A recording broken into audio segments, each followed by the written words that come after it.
नमस्कार, आप देख रहे हैं आज तक। मैं हूं आपके साथ रोहित सरदाना। शाम के 5 बज रहे हैं और वक्त हो चला है दंगल का। बंगाल में हर बीतते दिन के साथ चुनाव का तनाव बढ़ता जा रहा है। एक तरफ बीजेपी और टीएमसी अपने उम्मीदवारों के नाम फाइनल करने के लिए माथापच्ची कर रही हैं, वहीं नेताओं की तरफ से लोकतंत्र की लक्ष्मण रेखाएं तोड़ी जा रही हैं। टीएमसी के एमएलए हमीदुल रहमान एक चुनावी रैली में साफ कहते सुने गए कि जिन्होंने टीएमसी छोड़ी है, चुनाव के बाद उन्हें देख लेंगे। बीजेपी ने इसे चुनाव बाद हिंसा की धमकी का मुद्दा बना दिया है और मामला चुनाव आयोग के सामने उठाने का मन बना लिया। उधर नंदीग्राम के मुकाबले के लिए ममता और शुभेंदु अधिकारी दोनों कमर कस हैं। ममता अपना पर्चा दाखिल करने की तैयारी में है, वहीं शुभेंदु ने कहा कि मैं उन्हें नंदीग्राम में जरूर हराऊंगा। इस बीच दावा टीएमसी के रणनीतिकार प्रशांत किशोर ने भी किया। उन्होंने कहा बीजेपी बंगाल में 100 से ज्यादा सीट नहीं ला पाएगी। तो आज का दंगल शुरू करें, बताएंगे आपको कौन कौन से मेहमान हमारे साथ हैं। उसके पहले आपको एक पूरी रिपोर्ट बंगाल की राजनीति पर दिखा देते हैं।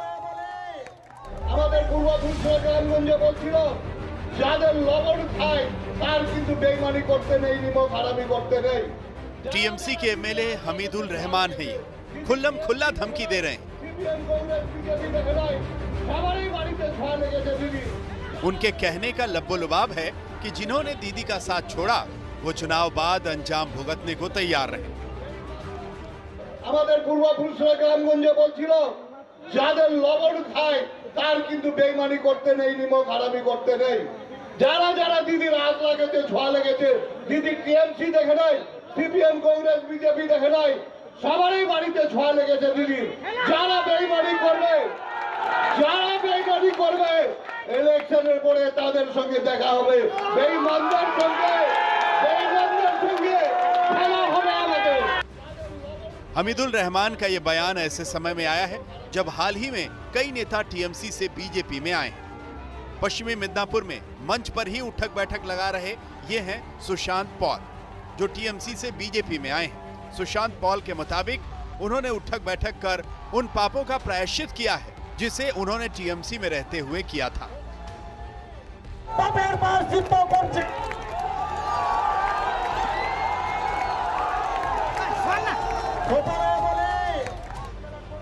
सुशांत पॉल की राजनीति की उठक बैठक शुभेंदु अधिकारी की मौजूदगी में हुई। शुभेंदु कभी ममता के बड़े सिपाही थे, अब नंदीग्राम से ममता को ललकार रहे हैं। আমি নন্দীগ্রামে মমতা বন্দ্যোপাধ্যায়কে হারাবো, আপনারা নিশ্চিত থাকুন, হারাবো। আমি আমাকে দল প্রার্থী করলেও হারাবো সরাসরি, অন্য কাউকে প্রার্থী করলেও আমি পদ্ম ফুল ফুটাবো, দায়িত্বটা আমার। 2016 में शुभेंदु अधिकारी नंदीग्राम से ममता के नाम पर चुनाव लड़े थे। अब की बार ममता उन्हें हराने का दम भरकर नंदीग्राम से खुद चुनाव लड़ने वाली है। इस बीच टीएमसी के नेताओं और रणनीतिकारों का दावा है कि बीजेपी चाहे जो भी हाथ पैर मार ले, दीदी के सामने बंगाल में उन्हें पछताना ही पड़ेगा। हर तरह प्रलोभन है उनके, जाना है, गणतांत्रिक प्रथा है, उनको जाना है, जाइए।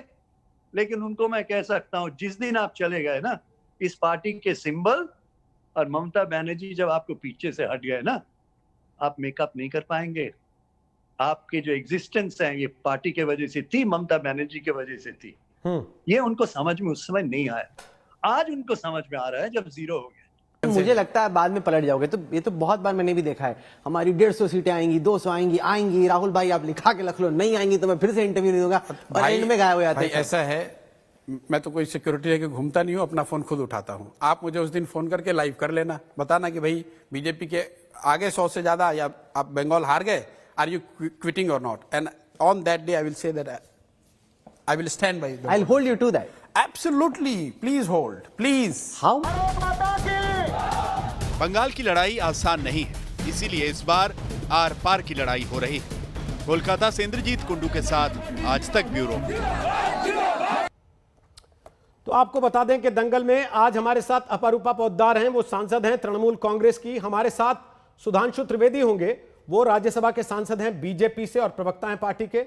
हमारे साथ शुभांकर सरकार हैं, वो प्रवक्ता हैं कांग्रेस पार्टी के। और हमारे साथ संगीत रागी हैं, दिल्ली यूनिवर्सिटी में पढ़ाते हैं, पॉलिटिकल साइंस और राष्ट्रीय स्वयंसेवक संघ से जुड़े हैं। आप सबका स्वागत है। सुधांशु त्रिवेदी कुछ मिनट के बाद डिबेट का हिस्सा बन पाएंगे, उनकी तरफ से जानकारी आई है। सबसे पहले अपरूपा जी, आपके सहयोगी टीएमसी के एमएलए रैली में कह रहे हैं कि जो टीएमसी छोड़ के जा रहे हैं उनको देख लेंगे। ये देख लेंगे का उधर बंगाल में कुछ और मतलब होता है क्या? क्योंकि उत्तर भारत में तो इसका मतलब बड़ा सीधा माना जाता है। रोहित जी, सबसे पहले नमस्कार जी। नमस्कार। रोहित जी, देखिए हमारे जो बंगाल में अभी सिर्फ बंगाल में नहीं 5 राज्यों में ही चुनाव के माहौल है और चुनाव के माहौल में सब अपने अपने भाषण दे रहे। उसी तरह हमीदुल भाई भी अपना इलाका में कोई भाषण को रखा है। देखिए तृणमूल कांग्रेस के वो एक कार्यकर्ता है और एक एमएलए हैं और सबसे बड़ा बात है कि देखिए उन्होंने जो बात कहा है, उन्होंने कहा है कि जो तृणमूल छोड़ के मतलब अचानक ठीक इलेक्शन के 1 महीना या 15 दिन पहले ये लोगों को लग रहा है कि तृणमूल में हम लोग ये मामाटी मानुस पार्टी जो तृणमूल कांग्रेस के पार्टी है, यहाँ पर हम लोग कोई सांस नहीं ले पा रहे, किसी का सांस फूल रहा है। इस तरह का जो बीमारी को जो लोग चोर चुट्टा है, जिसको समझ में आ गया कि अब दीदी इनको टिकट नहीं देने वाले, ये लोग जाके दूसरा खेमा में जाके नाम लिखा रहे। Well and good. देखिए एक डेमोक्रेटिक कंट्री में ये किसी का अधिकार है और हम ये अधिकार नहीं छीनेंगे। तो इन्होंने यही बात कहा कि बंगाल का जनता जब 2011 में ममता बनर्जी को जिता के लाए थे तो यही ममता बनर्जी का चेहरा देखकर ये लोग जीत कर आए थे, जो भी आज दूसरा पार्टी में गए।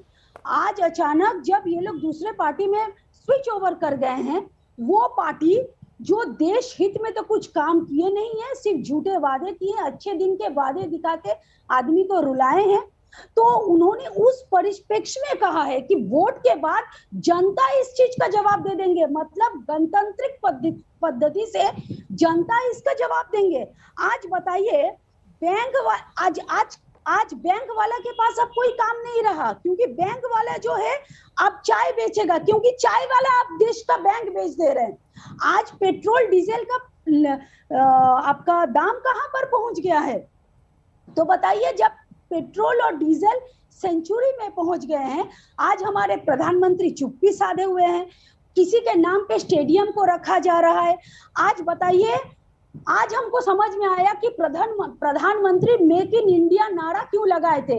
इसका पूरा स्पष्ट है कि मेक इन इंडिया का मतलब है कि देश से उजाला गैस को हटाओ और फिर से चूल्हा में आ जाओ। यही मेक इन इंडिया का कैंपेन आ गया है।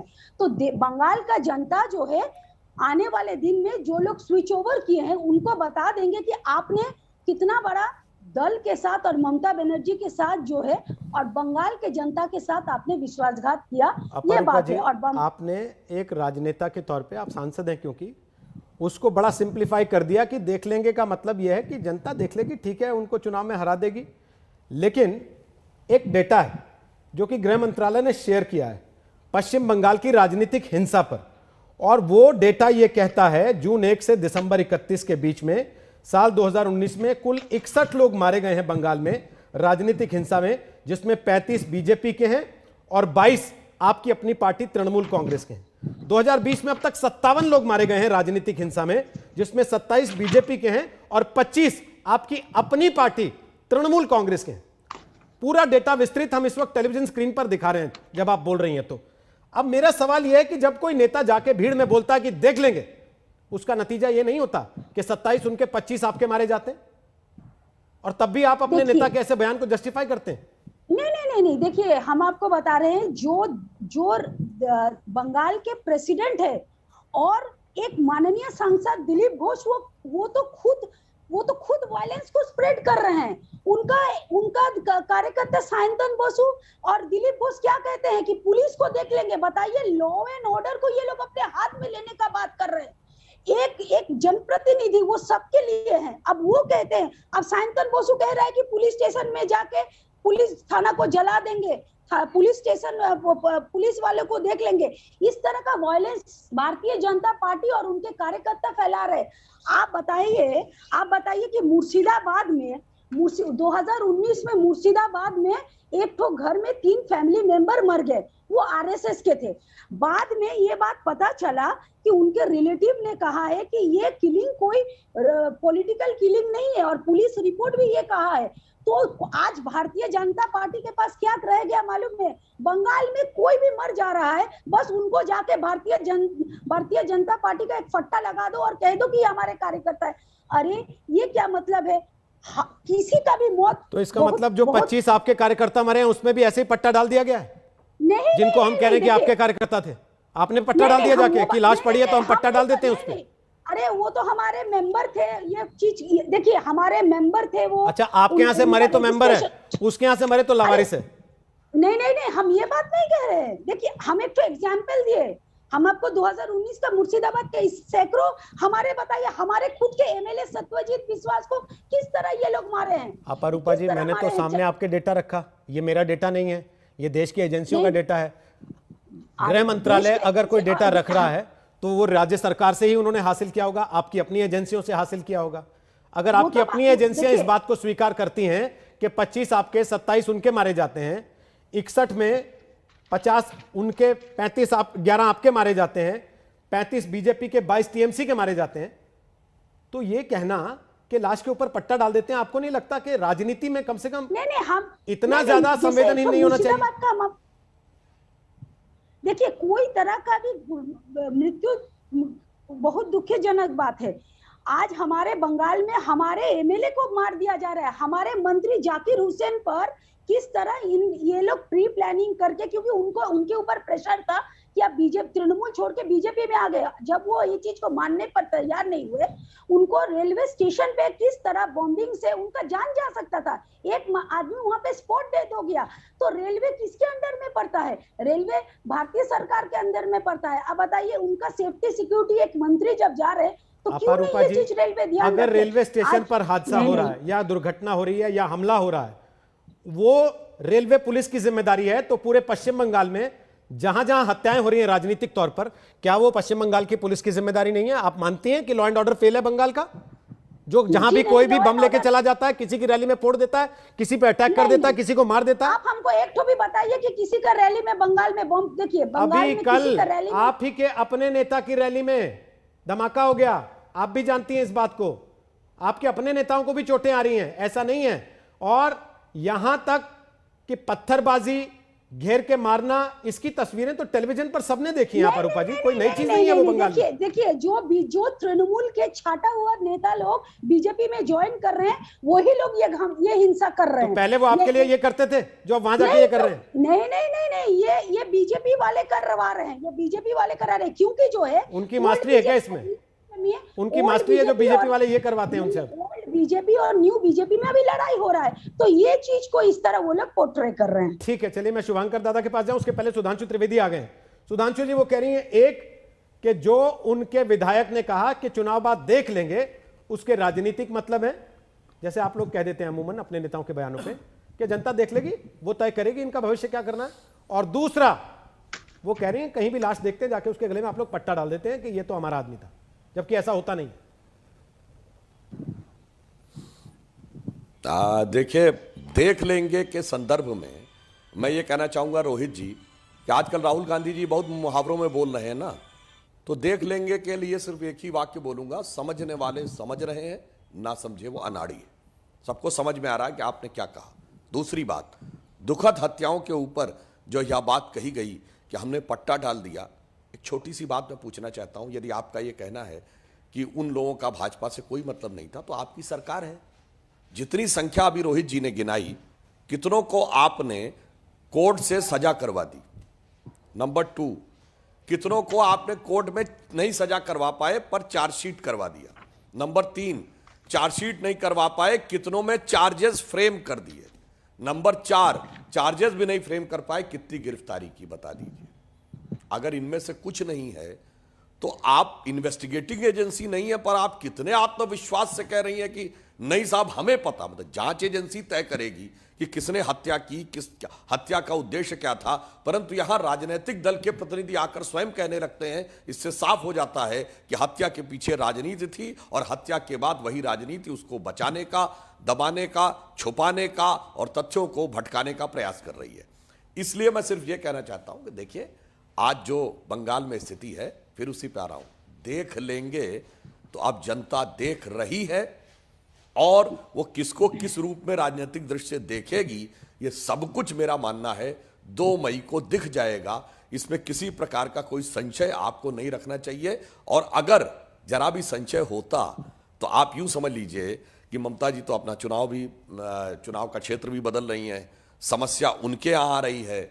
जब नेताओं में यह भगदड़ है तो मतदाताओं में क्या भगदड़ होगी इसका अनुमान लगाया जा सकता है। नहीं, लेकिन और जिस प्रकार के लोगों की सपोर्ट अभी तक तो वो लोग ले रहे हैं, अभी तक तो औपचारिक ऐलान हुआ नहीं ममता बनर्जी के सीट बदलने का, अभी तो ऐलान होना बाकी है, पहली चीज। दूसरा, आप देख लेंगे से इतने नाराज हैं, लेकिन दिलीप घोष के बयानों को आप जस्टिफाई करते हैं बैठ के। दिलीप घोष ने एक नहीं कई ऐसे बयान दिए जिस पर आपकी पार्टी को आगे सफाई देनी पड़ी, और आपने कहा कि नहीं हमारे इतने लोग मारे जा रहे हैं, हमारे अध्यक्ष का दर्द अगर बोल रहा है तो। देखिए, मैं एक और बात भी कहना चाहता हूं। यह बताइए, इस समय कोई और दूसरा राज्य बताइए बंगाल में, कोई भी दल सत्ता में हो। अनेक राज्यों में हम सत्ता में हैं, अनेक राज्यों में कांग्रेस सत्ता में है, अनेक राज्यों में दूसरे दल सत्ता में है। राजनीतिक हिंसाओं की ऐसी श्रृंखला क्यों नहीं है किसी दूसरी जगह? एक केरल में दिखती है और एक यहां दिखती है। आतंकवाद से प्रभावित राज्यों में उतने राजनीतिक कार्यकर्ताओं की जितनी हत्याएं होती, उनसे ज्यादा यहां होती, और यहां दशकों से चल रही। क्यों हो रहा है भाई? इस बात का जवाब चाहिए। इसलिए वो एक प्रकार की परिस्थिति है जो बंगाल में बिल्कुल अलग है। हमारा कांग्रेस से भी तो मुकाबला है बगल के राज्यों में। क्यों नहीं उड़ीसा में यह होता? क्यों नहीं मध्य प्रदेश में यह होता कि राजनीतिक हत्याएं होती हो? प्रश्न तो तेलंगाना में क्यों नहीं हो रहा? गुजरात में, राजस्थान में राजनीतिक हिंसाएं क्यों नहीं होती? राजनीतिक विरोध है, विरोध करेंगे, सब कुछ रहेगा, परंतु यह राजनीतिक हिंसा की संस्कृति जो वामपंथी दलों ने शुरू की थी, और वामपंथी दलों का जितना उपद्रवी, हिंसात्मक, बवालिया एलिमेंट था, सबका सब टीएमसी में आ गया। और ठीक वही संस्कृति जिससे ममता जी लड़ी थी, जिसके लिए ममता जी हम लोगों के साथ थी, तो उन्होंने कहा था कि लेफ्ट के गुंडों ने उनको मरा हुआ समझकर छोड़ दिया था। यदि उन्हें आभास होता कि वो जीवित है, शायद पुलिस उनको छोड़ के नहीं जाती। इतना उनके साथ हिंसा की थी, और तब लेफ्ट ने भी यही कहा था कि ममता जी नाटक कर रही हैं। आज अपरूपा जी बताएं, क्या ममता जी उस समय नाटक कर रही थी? और यदि ममता जी को वास्तविक पीड़ा थी, तो आज के कार्यकर्ताओं की हत्या की पीड़ा के प्रति इस प्रकार की बात कहना क्या संवेदनहीनता नहीं है? नहीं सुधांशु जी, लेकिन बड़ी दिलचस्प बात है। वो कहती हैं जो हमारे यहां से इनकी पार्टी में गए हैं उनसे ये लोग हिंसा करा रहे हैं। आप कहते हैं जो लेफ्ट से इनकी पार्टी में काडर भर्ती हो गया वो हिंसा करने का काम कर रहा है, इसलिए बंगाल में ऐसी हिंसा है। शुभंकर दादा, क्यों हिंसा होती है बंगाल में इतनी? और आज से नहीं, हमेशा से क्यों?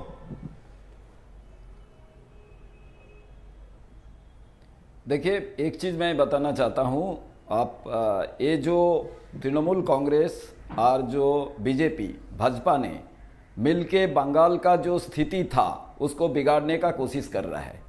आप देखिए, तृणमूल कांग्रेस ममता दी को गद्दी से हटाने के लिए, तृणमूल को हटाने के लिए हमेशा कांग्रेस लेफ्ट आवाज़ उठा रहा है। आज बीजेपी भी उसका साथ साथ आवाज़ उठाता था, जे नहीं ममता दी को जाना है। ये बात जनता तैयार करेगा किसको लेके आना है। बट एक चीज जो कांग्रेस बोल रहा था, टीएमसी सीपीएम पार्टी बोल रहे थे, लेफ्ट बोल रहा था, भाजपा भी बोल रहा था, टीएमसी पार्टी में गुंडागर्दी भर गया है, टीएमसी पार्टी उन्होंने करप्शन बहुत कर रहा है। आज देखिए ऐसा स्थिति हो गया, टीएमसी पार्टी में जो लोग गुंडागर्दी कर रहा था, जो लोग वोट लूट किया गया था, जिधर वोट देने के लिए पंचायत में जनता वोट देने के लिए उसका मौका नहीं मिला था, जिन्होंने ज्यादा करप्शन किया, खुला आम से पैसा लिया, वो लोग अभी बीजेपी पार्टी में है। सुधांशु त्रिवेदी जी क्या बताएंगे? जब बंगाल को सुधारने के लिए, बंगाल को आज उन्होंने सोनार बंगला बनाने के लिए कोशिश कर रहे हैं। आज मैं बताना चाहता हूं, उन्होंने बंगाल से दूसरी राज्यों का जो आज एग्जाम्पल दिया, उन्होंने यूपी का हाथरस का वो लड़की का पिता क्यों खून हो गया? योगी आदित्यनाथ जी आके भाषण दे रहा है, प्रधानमंत्री और होम मिनिस्टर सेंटर का उन्होंने भाषण दे रहा है। आज मैं बंगाल का जनता चाहता है पेट्रोल का दाम, डीजल का दाम और जो एलपीजी गैस का दाम क्या होगा, बेकार युवक का क्या होगा, नौकरी कहां से मिलेगा, भोजन कहां से मिलेगा। देश का ऐसा स्थिति में ये लोग खाली मीडिया में इनको तस्वीर दिखाने के लिए हर रोज गुंडागर्दी के लिए ये लोग मैच फिक्सिंग कर रहा है। ये बोल रहा है देखो ममता को वोट दो, और वो बोल रहा है नहीं तो मोदी को वोट दो। ये दोनों का जो क्लैरिटी है ये बंगाल का जनता को पता हो गया। मैं पूछना चाहता हूं, ऐसा कोई ऐसा मशीन है, ऐसा क्या तरीका है जो लोग गुंडागर्दी कर रहा था तृणमूल कांग्रेस का, सबको जो आदमी थे, मेरे को बताइए। मैं एक बात पूछूं जो लोग खून कर रहा था। नहीं, मैं आपसे एक बात पूछूं। आप वहाँ केरल में लेफ्ट को गाली देते हैं, उनके खिलाफ चुनाव लड़ते हैं, यहाँ लेफ्ट के साथ आप गठबंधन करते हैं, उनके लिए पैरवी करते हैं, उनके लिए रैलियां करते हैं, तो जनता आपसे भी तो सवाल पूछेगी ना कि ये डबल स्टैंडर्ड कैसा डबल स्टैंडर्ड है भाई? सुना ही नहीं गया। नहीं सर केरल में एक बार बताइए, केरल में आप लेफ्ट के खिलाफ चुनाव लड़ रहे हैं, लेफ्ट को गाली दे रहे हैं, यहां बंगाल में लेफ्ट के साथ आपका गठबंधन है, तो ये डबल स्टैंडर्ड नहीं है तो क्या है फिर?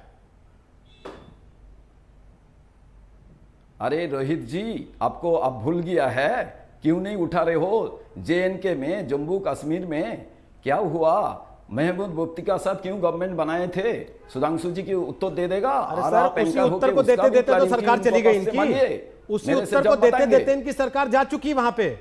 आज की तारीख की बात हो रही है ना सर, आप एक राज्य में उसी पार्टी के खिलाफ चुनाव लड़ेंगे, दूसरे राज्य में उसी पार्टी के साथ गठबंधन में रहेंगे, फिर कहेंगे कि नहीं हम पाक साफ हैं। रोहित मानिए ना कि आप भी नहीं के जैसे हैं, जैसे आरोप इन पे आप लगा रहे हैं वैसे आप पे भी है। दो चीज नहीं, आप गुस्सा, आप क्यों? मैं तो खुला आम में चुनाव में लड़ रहा हूं केरल में, सबको पता है, जो लेफ्ट का खिलाफ में लड़ रहा हूं, इधर लेफ्ट का साथ लड़ रहा हूं, जनता तैयार करेगा। तो मतलब विचारधारा का कोई मसला नहीं है ना यहाँ पे? बीजेपी का क्यों विचारधारा का कोई लेना देना नहीं है ना यहाँ पे? अरे क्या विचार मानते हैं ना? अरे भाई आप कि जिसका कंधा मिल जाए वहीं बैठ जाना है बस। ठीक है, कांग्रेस जब करेगा विचारधारा खराब है। अरे भाई अगर जम्मू कश्मीर में उन्होंने गलत किया तो महाराष्ट्र में आप भी तो उसी शिवसेना के साथ आए ना, जिसे आप गाली देते थे और चुनाव से पहले आपका कोई गठबंधन नहीं था उसके साथ, जिसे आप सांप्रदायिक कहते थे, जैसे ये महबूबा मुफ्ती के खिलाफ थे। महाराष्ट्र में आप आए ना उसी शिवसेना के साथ। जनता तो मेरा सीधा सवाल शुभांकर जी ये है, विचारधारा नहीं है ना इसका मतलब? चुनाव का विचारधारा से कोई लेना देना नहीं है। आपको मैं बताना चाहता हूं, भाजपा जो देश को बेच रहा है, इसको रोकने के लिए आप किसी के भी साथ जाएंगे? हिंदुस्तान में कोई सिद्धांत ले सकता है, जनता वो सिद्धांत ले सकता है। क्यों? ये लोग डिमोनेटाइजेशन में सबसे ज्यादा करप्शन किया, GST को ऐसा लागू किया जो जनता का परेशान गठबंधन पूछा तो आप GST चले गए। ये लोग देश को ऐसा चला रहा है, जस्टिफिकेशन नहीं है चीन क्योंकि आपकी अपनी पार्टी के नेता आपको विरोध कर रहे हैं, सीनियर नेता आनंद शर्मा जैसे, ये कहते हुए कि आप किस किस के साथ गठबंधन कर रहे हैं, पार्टी की विचारधारा का कोई मोल है कि नहीं है? आप ही के नेता बोल रहे हैं, ये मैं नहीं बोल रहा हूं, आपके नेताओं ने सवाल उठाए। आपको मैं एक चीज बता रहा हूं, कांग्रेस का अंदर में खुला आम से विचार विमर्श होता है, डिबेट होता है, जो वो डिबेट के जवाब में गुलाम नबी के नाम के पत्थर लग रहे हैं वहां पर जम्मू कश्मीर में, पोस्टर जलाए जा रहे हैं उनके। डेमोक्रेसी है, हमारा डेमोक्रेसी है, वो दिख रही डेमोक्रेसी सर। हम आदमानी का तरफ उनको घर में घुसा दिया नहीं है, ठीक है सर। हमारा पार्टी में डेमोक्रेसी है, ठीक है सर। दूसरी पार्टी में डेमोक्रेसी नहीं है, ठीक है, इसलिए आदमानी घर में घुस गया है। ओके, सुधांशु जवाब दे रहे हैं, उसके बाद संगीत रागी आपके पास आता हूं। सुधांशु जी जवाब दीजिए उनकी बात का फटाफट, फिर संगीत रागी और अपरूपा जी। बोलिए सुधांशु जी। बस 3 पंक्तियों में जवाब देता हूं। देखिए कितनी दुखद बात है कि कांग्रेस के भी तो कार्यकर्ता मारे गए हैं, मगर कांग्रेस के नेता उनके लिए बोलने को तैयार नहीं है। हमारे ही गृह मंत्री अमित शाह जी ने अपनी प्रेस कॉन्फ्रेंस में कहा था, हमारे ही कार्यकर्ता नहीं मारे गए हैं, लेफ्ट और कांग्रेस के कार्यकर्ता भी मारे गए हैं, मगर राजनीतिक कारणों से वो क्या आप कहना चाहते हैं? आपका कोई कार्यकर्ता नहीं मारा गया है, न केरल में न पश्चिम बंगाल में, तो फिर क्यों नहीं उसके लिए आवाज उठाते? हम तो आवाज उठाने को तैयार है। अब मैं दूसरी बात कहना चाहता हूं, देखिए इन्होंने जो बात कही कि केरल में ये साथ में है, इन्होंने डेमोक्रेसी की बात कही, तो और कुछ मत करिएगा मान्यवर। आपके प्रधानमंत्री रहे हैं PV नरसिम्हा राव, उनकी किताब द इनसाइडर पढ़ लीजिएगा, कितनी डेमोक्रेसी है पता लग जाएगा। नेहरू के निजी सचिव से गांधी के निजी सचिव तक की पुस्तकें पढ़ लीजिएगा, कैसे निर्णय हुए सब पता लग जाएगा। अब आइए वर्तमान में, गजब का आपका भाई रंग बदलने की सियासत है। आप बंगाल में ISF के साथ हैं, यानी पीरजादा अब्बास के साथ हैं, सिद्दीकी के साथ, और पूरब में और पश्चिम में शिवसेना के साथ। ऐसा अद्भुत समन्वय आप ही कर सकते हैं। और दक्षिण में मुस्लिम लीग के साथ, वाह भाई वाह।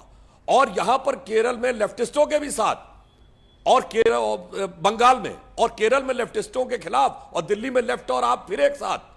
तो साहब एक ही पंक्ति में कहता हूं समराइज करके, मुझे वो पंक्ति याद आती है रोहित जी, कि रह रह के बदलते हैं दिन रात नए चोले, अंदर से बड़े जालिम बाहर से बड़े भोले।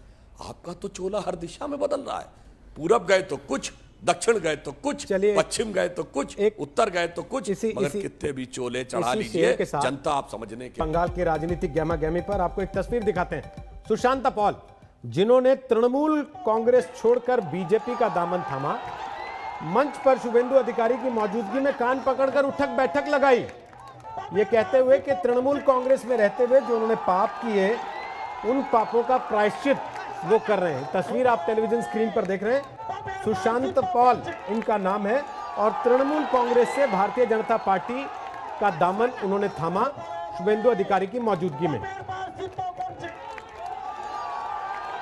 तो ब्रेक के पहले बात जहां छोड़ी, संगीत रागी आप कुछ कहना चाह रहे थे, आप कह लीजिए, फिर शुभांकर दादा बोलिए। संगीत रागी दादा नाराज मत होइए, आप तो बोल चुके, संगीत जी का नंबर भी नहीं आया पहले हाफ में। संगीत रागी बोलिए। देखिए रोहित जी, अरे वो बात नहीं बोल रहा हूं, आप बिल्कुल जवाब दीजिएगा सुधांशु जी की बात का, मैं समझता हूं। संगीत रागी हो सकता है आपको कुछ और मसाला दे कि आपको उन पर भी कमेंट करने का मन करे। बोले संगीत रागी। देखिए हमीदुल रहमान जी ने ये नहीं कहा कि जनता देख लेगी, जैसा कि उनके टीएमसी के सांसद कह रहे हैं। उन्होंने कहा हम देख लेंगे। हम देख लेंगे यानी कि एक समाज और एक राजनीतिक पार्टी जो हिंसा में और पहले से संलिप्त है वो देख लेगी। आप जरा सेनवारी से के समय से 1970 में वर्धमान जिले से आप शुरू कीजिए, यही बात हुआ करती थी। वामपंथी पार्टियों से जो कोई भी विरोध करता था और उसकी पार्टी हट करके पार्टी छोड़ करके दूसरे दलों की तरफ जाने की कोशिश करता था, वो अगले दिन वृक्ष के शाखाओं से लटका हुआ मिलता था, उसकी हत्या कर दी जाती थी। यदि कोई उदयन नंबूदरी की एक पुस्तक है, आप कोई इनमें से बहुत लोग जानते होंगे, पढ़ा भी होगा। बंगाल के अंदर वामपंथी पार्टियों के अंदर डिस्ट्रिक्ट कमेटी के एक नहीं कम से कम दर्जनों ऐसे हैं जिनको करप्शन के बारे में ज्ञान था और जहां भी उन्होंने इसको उठाया अगले दिन उनकी हत्या कर दी जाती थी। तो देख लेने की संस्कृति जो है वो बंगाल के लिए राजनीतिक हत्या का है, हिंसा का है। यानी कि यदि हम दोबारा चुनाव जीत करके आते हैं तो ये जो भी शुभेंदु अधिकारी हैं, बाकी फलां लोग हैं, जितेंद्र तिवारी हैं, ये सारे लोग मारे जाएंगे, इनको पीटा जाएगा, इनके खिलाफ दंगे होंगे, इनके खिलाफ हिंसा होगी। ये बहुत साफ है। सुधांशु त्रिवेदी जी ने सभ्य भाषा में कहा और मैं जरा उसे खोल करके ये बोल दे रहा हूं। इसका मतलब है कि बंगाल में दंगे होंगे यदि ममता बनर्जी जीत करके आती हैं। और दंगे किनके खिलाफ होंगे यह भी ये जानने की कोशिश करेंगे तो आपको साफ पता लगेगा कि दंगे किनके खिलाफ होंगे।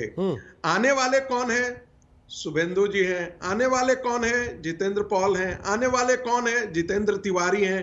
तो दंगे कौन करेगा और दंगे किसके खिलाफ किए जाएंगे यह भी बहुत साफ है। ठीक है, मुझे ऐसा लगता है कि तृणमूल कांग्रेस इस बात के लिए को तय कर चुकी है और जैसा कि हम पहले से भी देख रहे हैं कि बंगाल में राजनीतिक हत्याओं का सिलसिला जारी है। ठीक है। और जब तृणमूल कांग्रेस के लोगों की हत्या होती थी तो वामपंथी लोग यही कहते थे कि अरे ये तो नौटंकी कर रहे हैं, इनके ये लोग जो है वो कह देते हैं कोई भी हत्या होती है तो तृणमूल कांग्रेस कहती है कि वो मेरे कार्य करता है। ठीक है। आज भारतीय जनता पार्टी पर वही आरोप जो है वो तृणमूल कांग्रेस कर रही है। जवाब दे रही है, बड़ा दुर्भाग्यपूर्ण है।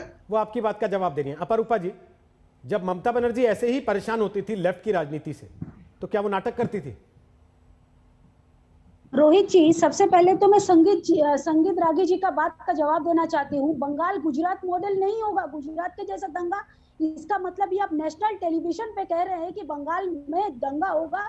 इस चीज को बहुत गंभीर से लेना पड़ेगा। बंगाल को गुजरात से आपने बदतर बना दिया है।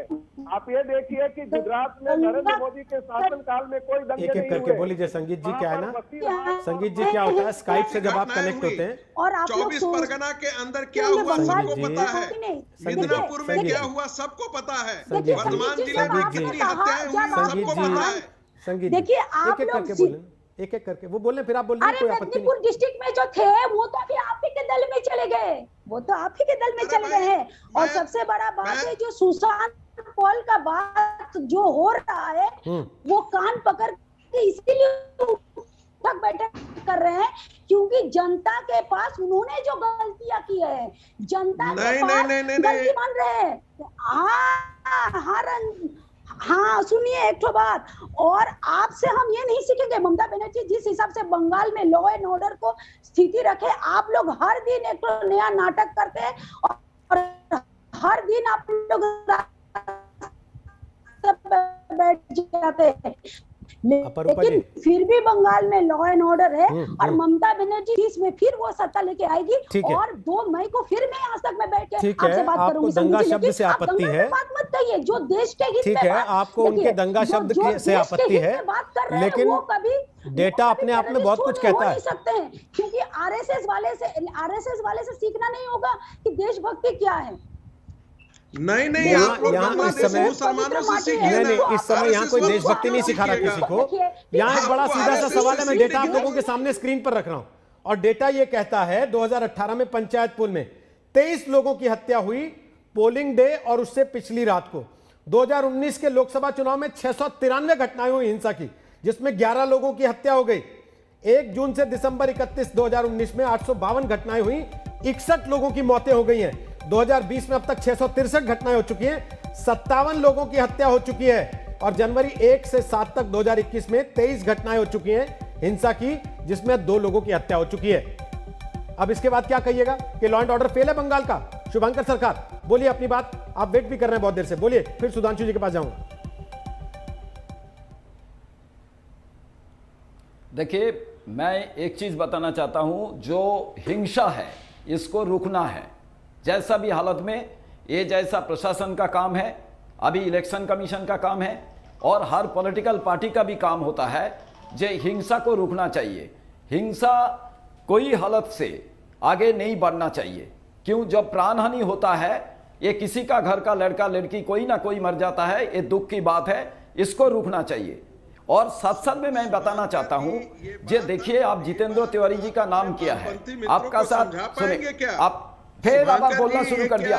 ठीक है, ठीक है, ठीक है, भाई उनको बोलने दीजिए। संगीत जी, संगीत जी, मैं आपके बीच में नहीं बोले ना, वो वेट करते रहे केवल अपना नंबर आने का।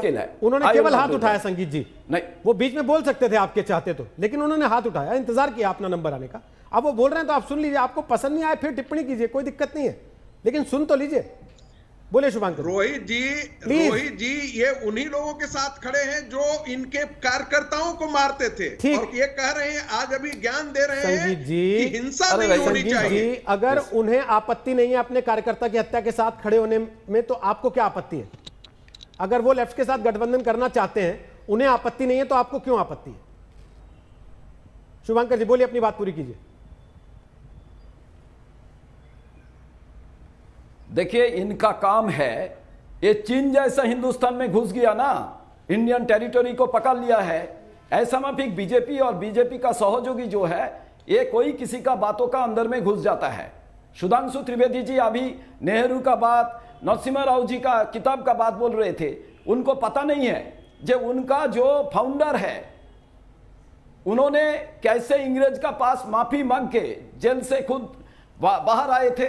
आज मैं ये सब डिस्कस नहीं करना चाहता हूं। मैं जो डिस्कस करना चाहता हूं, बंगाल का जनता चाहता है नौकरी कहां होगा, इंडस्ट्री कैसे आएगा, एक इलेक्शन का विजनरी डॉक्यूमेंट, एक रोड मैप, आने वाला दिन में बंगाल कौन कैसे बनाना चाहता है, ये तो बीजेपी नहीं बोल रहा है।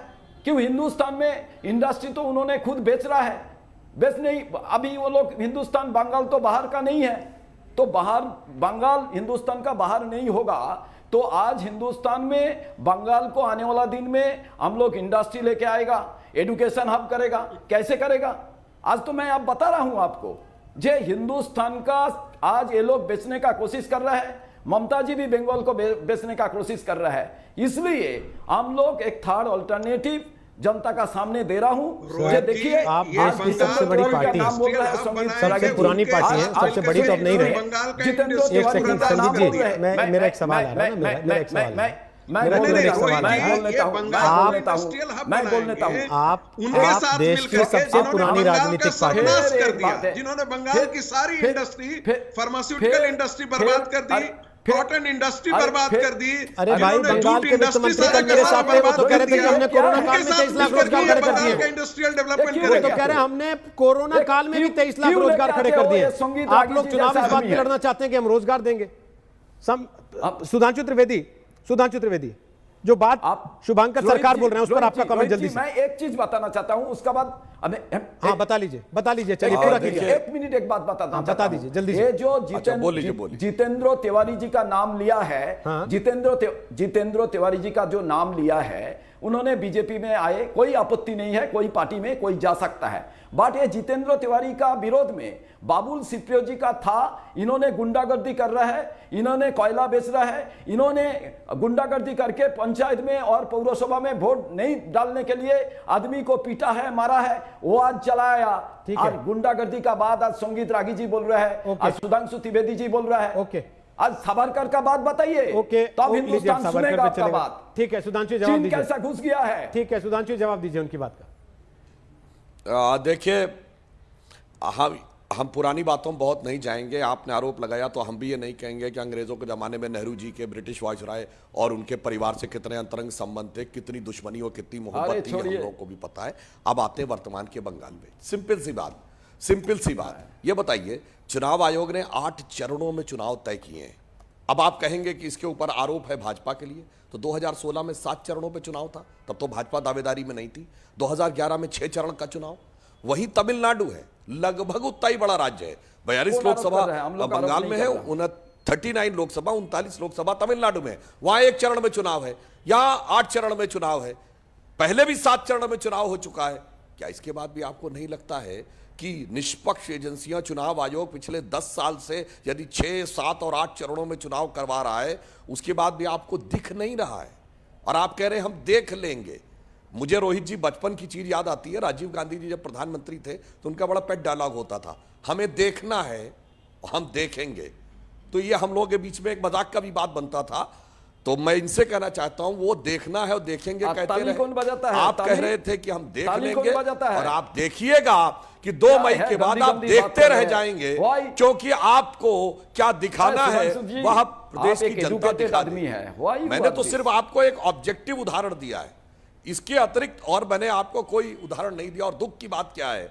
दुख की बात यह है कि मुख्य विपक्षी दल कांग्रेस और लेफ्ट, हम 3 पार्टी वाले हैं मान्यवर, 3 विधायक वाली पार्टी, और टीएमसी लड़ाई हमसे मांग रही है। आप 3 में ना 13 में, और आपको एक तीसरा साझेदार ढूंढना पड़ रहा है। वो भी कौन? जिसके लिए आपके लोग कह रहे हैं कि ये आपकी धर्मनिरपेक्षता के सिद्धांत के खिलाफ है। तो मेरे विचार से आप गौर से सोचिए, आपने नेहरू का नाम लिया, कहां थे और कहां पहुंच गए, कहां पहुंच रहे हैं? उसके बाद भी आप हमारे ही खिलाफ सब कुछ करते रहे और उसके बाद हकीकत में जो होता रहा वो सब कुछ उसका उल्टा होता रहा। एक लाइन बस और कह दूं रोहित जी, कि आपके साथ जानते क्या स्थिति है कि मरीजे सेकुलर इश्क पर लानत खुदा की, मर्ज बढ़ता गया जो जो दवा की। अब आप खुद सोचिए क्या मर्ज था और आप क्या दवा करते रहे। चलिए बहुत बहुत शुक्रिया। दवा तो जनता करेगी, अब जनता के हाथ में है। 2 मई को तय हो जाएगा कि क्या करना है और उसका फैसला जनता ने करना। दंगल में आज हमने आपसे सवाल पूछा था, क्या तृणमूल कांग्रेस में लगातार टूट से पार्टी के नेता आपाखोर हैं? आपके जो जवाब हमें मिले, 84% लोगों ने कहा हां, जबकि 16% लोगों को ऐसा नहीं लगता। छोटा सा ब्रेक, आगे हल्ला बोल अंजना के साथ। नमस्कार, मैं हूं अंजना ओम कश्यप। हमें उम्मीद है ये वीडियो आपको पसंद आया होगा। लेटेस्ट खबरों के लिए यूं ही देखते रहिए आज तक, और इस वीडियो के पसंद आने पर लाइक, शेयर एंड सब्सक्राइब करना ना भूलें।